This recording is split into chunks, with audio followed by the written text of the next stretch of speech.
Hey there, cats and kitties. I am the Blues Man, Johnny Blues, and with this video, I'll discuss my thoughts on episode 3 of the anime series Erased. And, my God, man, like, talk about a shocking depiction in this particular episode. Satoru is very much still in the past, and he's trying to figure out, Kaio's birthday. He figures X day. I love the idea of his, how he's worked this out in his explanation, that X day is the day of whatever happens that leads to her going missing and her body eventually being found in the park after the snow clears, everything like that.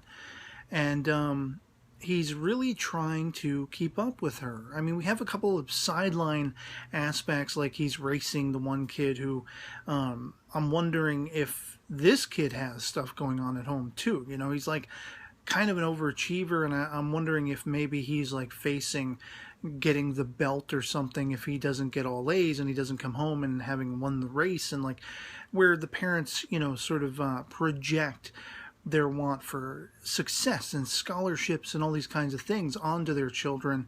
It just seemed interesting to me that he reacted as he did when Satoru bowed out. The kid was very much concerned with the challenge, but I also wonder if it's a level of, he doesn't want to have to deal with this. He's kind of overachieving from the start. You think that's where it's going, but maybe it's a level of, I wish somebody would take this off my shoulders, this responsibility to always be the fastest kid, to always, everyone's staring at me and cheering me on all the time. And that might be what is actually the weight on his shoulders. It's hard to say, but he does react negatively to that. But in the midst of this, of course, Satoru's trying to piece together when Kaio's birthday is, and he actually takes to sneaking in to the teacher's office kind of situation, and he's caught.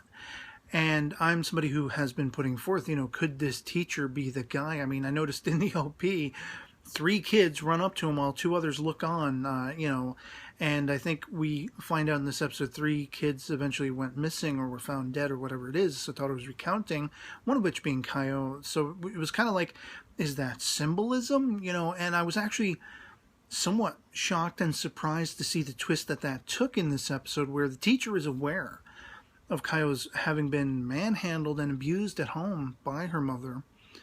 And you have what seems to be the framework, between the teacher, between the kid Kenya and everything. Like, they seem to be aware of something. And they're now looking to Satoru. He is the first person to actually be, he's a kid, but he's the first person to really be recognizing this and trying to make a friendly effort, extend that olive branch to Kaio. And so the teacher, interestingly enough, confides in this kid. Like, it's a very strange turn, that, because on the one hand, it's like, could this be, the teacher's the guy and he's manipulating Satoru, and as I put forth, could Satoru be jeopardizing his own well-being in the past, as well as these other kids who, went missing and were murdered, or whatever happened in the original history? And could this just be manipulation? Like maybe because both of their sets of gloves, their mittens had gone missing. And I thought to myself, well, that's very strange. What's going on with that? Could it be that somebody who has access to those things, like a teacher, might be stealing them and getting off on the idea of, possessing the possessions of whomever they're going to later attack, building up to that. But at the same time, it like raises my eyebrows of concern, like, what the hell? He's revealing this to a kid. Like, this is the only person he can turn to if he really is genuine in his concern for Kaio's well-being, to turn to another student. Now it's interesting. We meet Yuki once again in this past framework, and we get to know him a little bit more. We see that he's got interests in the ladies and whatever like that. Nothing wrong with that. Although one looked like it was in a schoolgirl outfit, so whatever, hands off. And that kind of stimulates Satoru's memories of being questioned when they apparently wrongfully arrested him and incarcerated him, and he's on death row so many years later, in the present. But what we seem to have had implied for us through the realization of his mother in episode 1, which led to her death, or at least was related to her death, was that revelation that, hey, we got the wrong guy that many years ago. And so Yuki, you know, it's interesting getting to know him and getting to know the relationship he and Satoru had and how that is a friendship. And he does have this sort of simpleton nature, but not in like a negative way, at least from the get-go. You know, he doesn't seem like he could necessarily harm a child. Now, the interesting thing about this is you have Kenya, who is like just every scene he shows up in, he's just eagle-eyeing Satoru. And I'm like, what does this kid know? You know, could this kid be the murderer?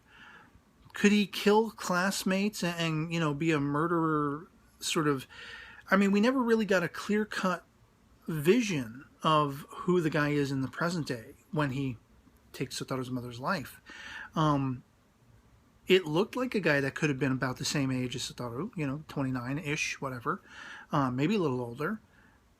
That would play to the years, you know, where this kid seems to be maybe a year or two older than him in the past. But I mean, it's everything from, you know, I like what somebody put forth, and this was something that I was thinking as well. I'm a big fan of the sci-fi time travel series Quantum Leap. And in the final episode of that series, without giving spoilers away for that, if you happen to, you don't want to be checking it out after watching this series, it was a situation where the main character, Dr. Sam Beckett, who was leaping within his own timeline all throughout, you know, history basically within his own timeline, from the 50s to the 60s, 70s, 80s, 90s, even into the future and everything.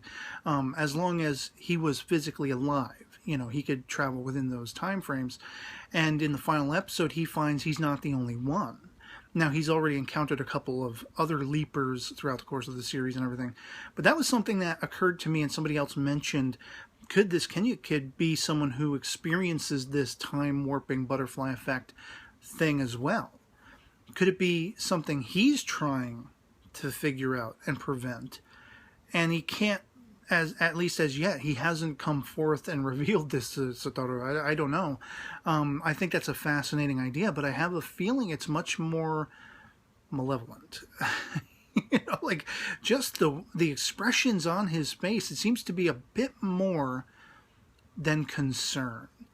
And in piecing it together, just sort of putting a working theory together, could he, in some sort of psychotic mindset, be thinking of himself as a savior to Kaio? Maybe he knows that she is, you know, crying out for help, that she is being abused, and maybe in his sick, twisted mind, if I kill her, I free her from enduring any more of this pain, for a lack of anyone else coming to save her. You know, what is effectively the Japanese equivalent of protective services or child services, that kind of thing, which is what the teacher's trying to put forth. He's been trying desperately for months, and this mother is like, you know, she's able to dodge them time and time and time again. And it's heartbreaking and heart-wrenching. I've spoken before about having been a victim of abuse myself, both physically and emotionally, and some of my family as well. And so for Satoru to be trying to follow up and go to, you know, Kaio's house and find her, see her stuff strewn across the backyard, her gloves even are torn, and it looks bloody. You know, I don't know if that was just the red of the fabric and the snow dampening it or whatever. But my God, when he goes to that shed and he opens it and she is prone across the floor, just marked up purple, so many bruises, stripped down to like a nightie in the freezing winter cold. And she's been like shoved into this shed by sicko psycho mommy. Oh my God, it just broke my heart. It just really broke my heart. And like, here he is the mental equivalent of his 29-year-old self, of present day self, where we began the series. So yeah, I mean, if I were in his position, I wouldn't have, you know, held back. I would have probably lunged at the mother, gotten my ass handed to me, you know, but I would have gone down fighting. I would have wanted to choke that bitch, you know. And then she's grabbing her and like, get back in the house, like forcibly. And he's like, how did you get these marks? What happened to you? And that goddamn mother telling Kaio, and all she can but say in just a whisper, she can't even make eye contact with Satoru, I felt. Jesus. Jesus. Like, I know it's an anime. I know it's a cartoon, but my God. Oh, I was so fucking upset. Pardon my French. And yeah, like she's practically trying to drown her in the sink with the ice. Deadbeat boyfriend probably had a hand in doing whatever else to her and stuff. To just try to make her face have the appearance of being healed enough so she could go to school on Monday or whatever it is. And this is what finally instigates the teacher to open up to Satoru, because he has a sense that Satoru must know something.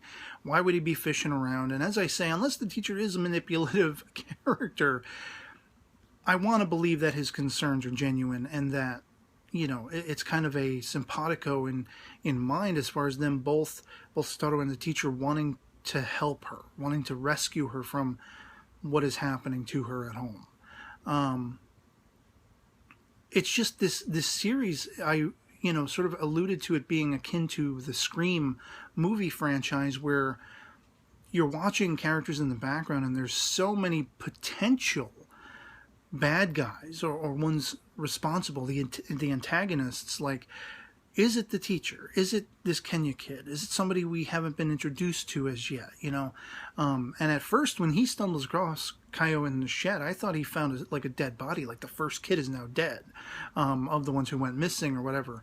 I was shocked by that, but I was even more so shocked when you see that mother and they close in on her face and it's just pure evil. Like, she is thoroughly engrossed in and taking utmost pleasure from just manhandling her child. And it's like, bullet to her head. Somebody just pick up a gun, fire it at random. Just happen to be aiming for her. Mommy dearest. 'Cause God almighty. And were it not for the reprieve toward the end of this episode, toward, bridging that gap of friendship where you had Kaio disbelieving because Satoru held back in trying to race to the fullest against the kid earlier in the episode, she felt kind of betrayed.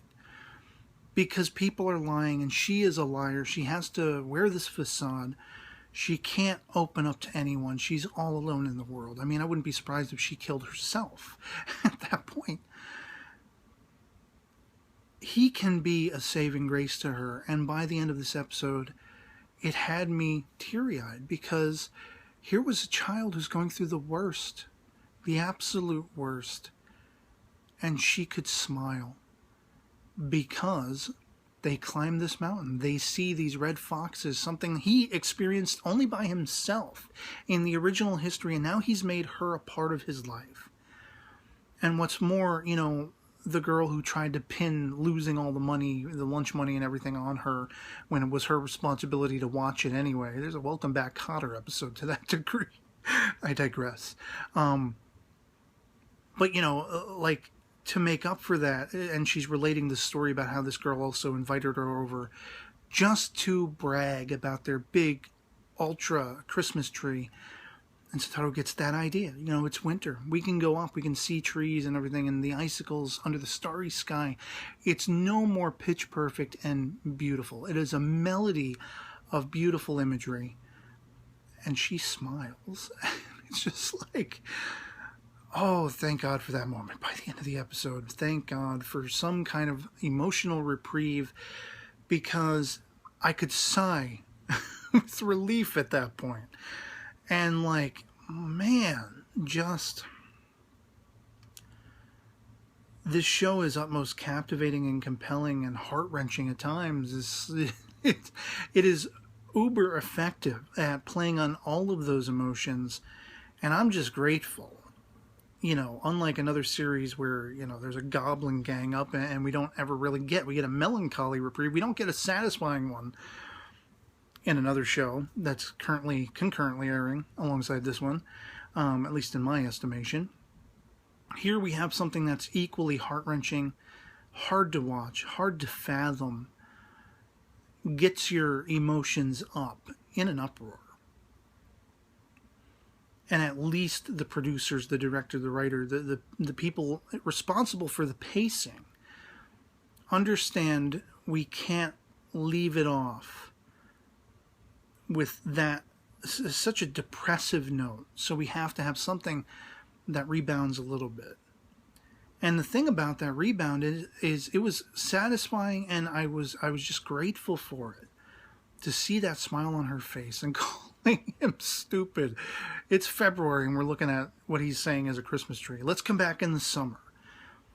It's his sort of, signature on the contract of her life to try to prevent her death by saying that. It's a promise to her. And her reaction, I mean, again, it's almost like, could she have been thinking suicide? And could this have been something, her smile, her reaction, was it just the joy of that moment, or was it the joy of knowing someone is here for me that wants to see me through this? And I'll be around. I won't have to take my life unless there is an abductor who is responsible, because that's the thing. Another thing I was thinking is, in episode 1, it does seem clear cut that there is an abductor involved. And this is what led to Satoru's mother's death. But there is always the possibility that the death of this girl in the original history had nothing to do with that. It was just coincidence of the time. A couple of different events that happened at the same time, and they were chalked up to be related. They might not be. But then I also started thinking, like, this could turn so tragic if he's able to give her this joy, but then the inevitability of what originally happened still plays out, if not also further risking his own life. So, I mean, my God, just a incredible episode, because it was literally like a roller coaster ride of emotion for me. And I mean, I just can't wait for the next one. I want so desperately to see Satoru succeed in saving this girl's life and putting whoever this is to pasture. And Mommy Dearest right alongside him, if she ain't the one responsible. I mean, for all we know, she could beat this kid within an inch of her life. She dies, and then she just throws her in the park, because that's where she always is, and wipes her hand of responsibility.